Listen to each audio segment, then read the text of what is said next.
He's back! Voldemort's back!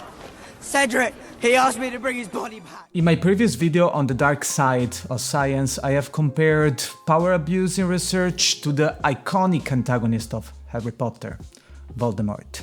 Is Harry a whistleblower? Whistleblowers are people who put themselves at risk to expose abuses of power and keep everyone safe in everyday life. They're people who use freedom of speech to challenge abuses of power that betray the public trust. In a way, that's exactly what Harry does. In this video, I will share with you 4 points that make him a perfect representation of a whistleblower.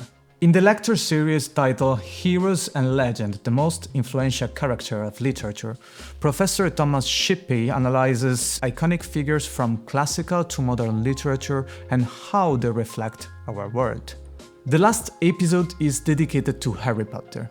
Essentially, Harry has the task of warning everybody about the arrival of Voldemort, and he is left to fight this war alone, except for a few friends to support him. Shippey suggests that Harry Potter is the detailed image of a new type of hero for our society, the whistleblower. These heroes must navigate strong power structures that are ready to retaliate, and Harry's story perfectly reflects this. Today, there is indeed global encouragement and attention towards these whistleblowers. Shippey suggests that people often rely on institutions for protection, and a whistleblower like Harry challenges this trust, which can make us feel unsafe and vulnerable. Other people are starting to notice this important role of Harry Potter. And it is incredible for me how a whistleblower, who is often marginalized and accused of lying to undermine their claims, has become one of the most beloved figures in modern literature. So what makes him a whistleblower? Point 1. He reports a threat, but nobody believes him. My mum didn't want me to come back this year. Why not? Let me see, because of you.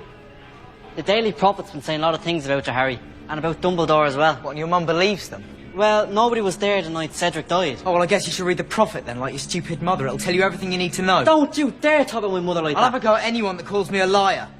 This is a common thing for whistleblowers. For example, in this clip, Erica Chang, the whistleblower from Theranos, one of the biggest scandals in Silicon Valley, shared her story. Theranos was a $1 billion startup celebrated all over the world that promised to run over 200 blood tests from a single drop of blood. They eventually found that this company was a complete fraud. I really felt there's this term that I just learned called gaslighting, and it's where you make someone believe that they are the crazy one. And you'll use these different manipulation tactics to make someone believe that. And really at Theranos, I thought I was missing something, that I didn't have enough information. The fact that I was with people who were PhDs from MIT, that we had huge teams of people working on this project. We were almost like 200, 300 employees. Me being 22 and fresh graduate out of college, like I just was missing something. Point 2. He is isolated and his credibility is actively undermined. Look at this. He's supposed to prepare us for what's out there. There is nothing out there, dear. Who do you imagine wants to attack children like yourself? Oh, I don't know. Maybe Lord Voldemort.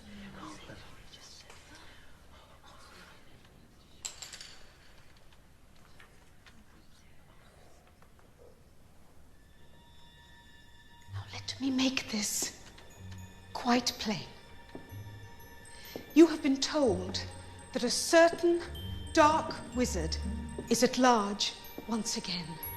This is a lie. It's not a lie. I saw him. I fought him. Detention, Mr. Potter! So according to you, Cedric Diggory dropped dead of his own accord? Cedric Diggory's death was a tragic accident. It was murder. Voldemort killed him. You must know that. Enough! I want you to write, I must not tell lies. How many times? Well, let's say for as long as it takes for the message to sink in.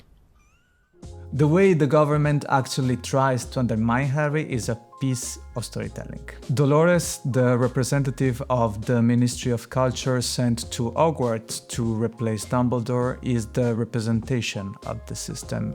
She capitalizes on good, inspirational words, smiles, and cats to convey an impression of goodness. Then she tries to force Harry to surrender and punishes him. I am planning a future video where I will report some tactics that I experienced when I blew the whistle in research, so remember to subscribe to stay updated. Point 3. He resigns and accepts his role in the story. There's a reason I can hear them. The Horcruxes. I think I've known for a while. And I think you have too. I'll go with you. No, kill the snake. Kill the snake and then it's just him.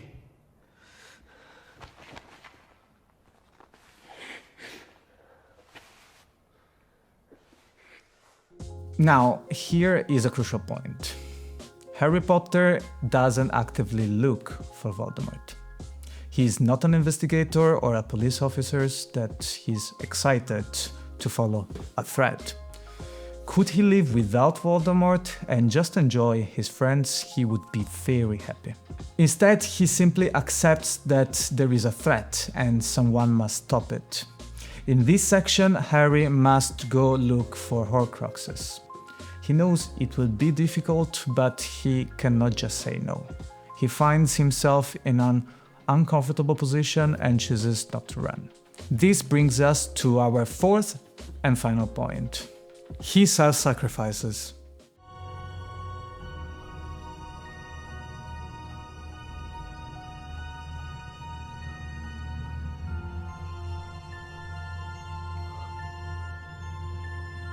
The Resurrection Stone.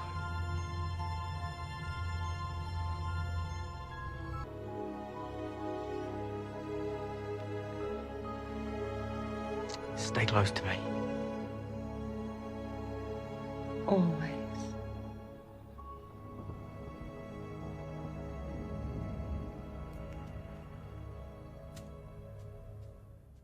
Today, this sacrifice is not necessarily taking one's life, but rather facing consequences in a professional career or having a series of difficulties that will make your life miserable.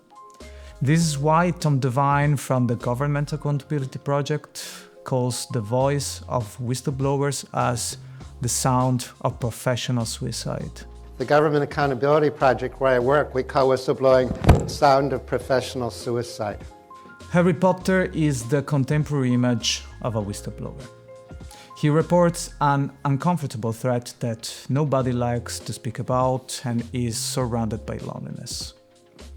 I will leave you with the direct words of a whistleblower, Urša, Opara, Krašovec, previously vice chair of the European Network of Research Integrity Offices, who wrote a letter that was published within the Area Handbook on Whistleblower Protection in Research.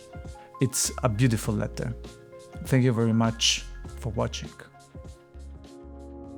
Being a whistleblower does not mean blowing the whistle once and things magically improve.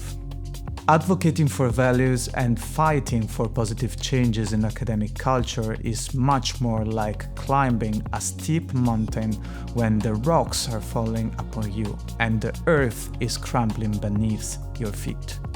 The most important task? To get ready and equipped. The path is slippery, but each step you make in the right direction is highly rewarding. On the way, you may encounter those who do everything in their power to knock you down, discredit you as one who sparks conflict, and stigmatize you as persona non grata. You will most likely face the phenomenon of fracturing or divided loyalties and meet those who rise within academic hierarchies but are unsupportive of or even hostile toward calls for change. The gatekeepers are powerful. They may use all available tools, including defamation, to stop you in your tracks as they struggle to protect their power and block change. As you continue on the path and break the silence in an attempt to pursue the truth and bring about change, your work and career may be threatened or even entirely blocked. Regardless of your skill, knowledge, and willingness to contribute to your field and to society, your willingness to speak up about wrongdoing may have dire consequences. There may be no opportunities, no place for you. Your office might move from one with a view of the sunlit mountains to one in the cellar with a view of the garbage bins. You might even get fired. The list of your allies becomes short, but those who stay on the list become stronger, as their actions and words demonstrate that they share your values and commitment to truth.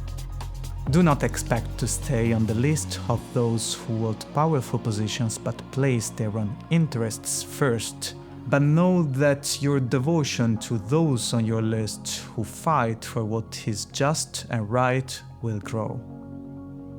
There may be unions, networks, friends, and strong leaders advocating for integrity who step out of the shadows to support you in your time of need. These supporters will guide you in the darkest days of climbing up the mountain. Being ready and equipped for the journey of the whistleblower means preparing for the journey by gathering all the information and strength you will need. It also means nurturing your health, taking time to rest and reflect, asking for help and accepting a hand. There are many challenges and risks inherent to the journey. In spite of these challenges, one reward is knowing you made it to the other side of the mountain by looking everyone in the eye and speaking your truth. Another is knowing that you may have paved an easier path for the next whistleblower to follow behind you.